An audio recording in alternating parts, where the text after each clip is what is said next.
बहादुरपुर घाट पर लोग जल लेने के लिए जाते हैं और नदी के किनारे अवैध खनन जो साल भर अवैध रूप से चलता है और जब पानी आती है तो उसमें कितना कहाँ गड्ढा है ये समझ में नहीं आ पाता है। और प्रशासन और शासन के जो लोग हैं, ये मीनापुर का जो सीओ का जो व्यवस्था है ये तो बिल्कुल पंगु है, कहीं कोई बैरिकेडिंग नहीं है। आज देखिए एक ही गांव का 3 होनहार बच्चा जो एक मर्चेंट नेवी में जिसका अपॉइंटमेंट हो गया था और वह आजकल में अपने जीवन को जीने के लिए जाने वाला था और उसका डेड बॉडी गांव में आ गया, पूरा गांव मरमाहत है। और ऐसे में मैं प्रशासन से मांग करता हूं कि वहां पर तत्क्षण व्यवस्था कराई जाए, बैरिकेडिंग कराया जाए और वहाँ पर पुलिस बल की व्यवस्था कराई जाए, जिससे आने वाले समय में कोई दुखद घटना न घटे और हम लोगों को देखने को न मिले। से प्रशासन को सचेत करना चाहता हूँ कि उस घाट पर हर साल मौत होती है और फिर भी प्रशासन ध्यान नहीं दे रहा है इस बात से और हर साल मौत होती है। सबसे दुखद बात यह है कि एसडीआरएफ की टीम को जब फ़ोन किया गया तो उसके पास गाड़ी नहीं थी। मृतक के परिजनों को कहा गया कि गाड़ी भेजिए तब हम आवेंगे। तो इस बात की जांच होनी चाहिए कि एसडीआरएफ की टीम की गाड़ी उस समय कहां थी। इस न्यूज़ के प्रायोजक हैं अफजल फर्नीचर। बीते सोमवार को कांटी नगर परिषद क्षेत्र के किशोरनगर वार्ड 2 के 3 युवक की बहादुरपुर बूढ़ी गंडक नदी में डूबने से मौत हो जाने की घटना के बाद लोजपा रामविलास पार्टी के जिला अध्यक्ष चुलबुल शाही ने नदी के आसपास सुरक्षा मुहैया कराने की मांग की है। उन्होंने बताया कि श्रावण मास में श्रद्धालुओं का जुड़ाव नदी से हो जाता है, जिसके कारण विभिन्न नदी तट पर बड़ी संख्या में भक्त स्नान करने पहुंचते हैं। नदी के आसपास खतरों के निशान को देखते हुए बैरिकेडिंग करने की ज़रूरत है। उन्होंने नदी के आसपास अवैध खनन को लेकर भी स्थानीय प्रशासन पर सवाल उठाया। कहा कि अवैध खनन के कारण गड्ढा बनने से नदी की गहराई का अंदाज़ा मिलना मुश्किल हो जाता है। चुलबुल शाही के नेतृत्व में पार्टी के कई नेता मृतक तीनों युवक के घर पहुंचकर परिजनों से मुलाकात की और शोक संवेदना व्यक्त किया।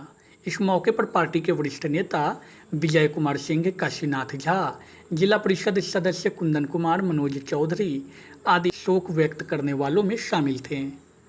देखिए, हर साल सावन के पवित्र महीने में लोगों का आस्था नदी स्नान से जुड़ जाता है और उसी क्रम में बहादुरपुर घाट पर लोग गंगा जल लेने के लिए जाते हैं और नदी के किनारे अवैध खनन जो साल भर अवैध रूप से चलता है और जब पानी आती है तो उसमें कितना कहाँ गड्ढा है ये समझ में नहीं आ पाता है।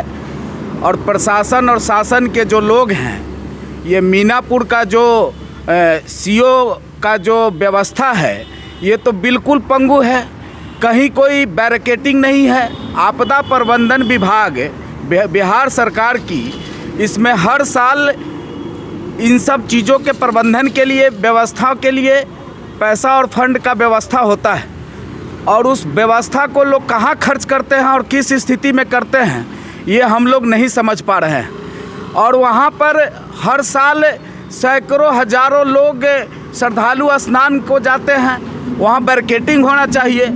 इसके लिए सीधे तौर पर जो वहाँ का लोकल प्रशासन है वह जिम्मेवार है और लोक जनशक्ति पार्टी रामविलास यह मांग करती है कि वहाँ पर तत्क्षण बैरिकेडिंग का व्यवस्था कराई जाए और लोकल व्यवस्था वहाँ थाना के द्वारा जो भी पुलिस बल का व्यवस्था है वह कम से कम शनिवार, रविवार और सोमवार ये 3 दिन जो अहम होता है, सावन मास में स्नान का जो 3 अहम दिन होता है, इस व्यवस्था को वहाँ निश्चित तौर पे सुनिश्चित कराई जाए।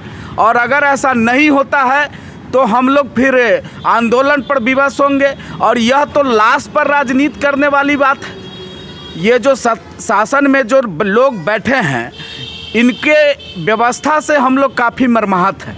आज देखिए एक ही गांव का 3 होनहार बच्चा, जो एक मर्चेंट नेवी में जिसका अपॉइंटमेंट हो गया था और वह आजकल में अपने जीवन को जीने के लिए जाने वाला था, और उसका डेड बॉडी गांव में आ गया। पूरा गांव मर्माहत है।